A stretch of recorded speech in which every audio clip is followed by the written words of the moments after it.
আজি গ্ল্যাম আই মেকআপটো চাব পাৰে ষ্টুডেণ্টে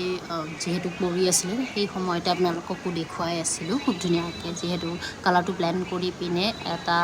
শ্বেডো দিছে ব্ৰাউন কালাৰৰ শ্বেডো দি পিনে কাটটো কৰি দিয়া হৈছিলে আৰু কাটটো বহুত সাৱধানে কাট কৰিছে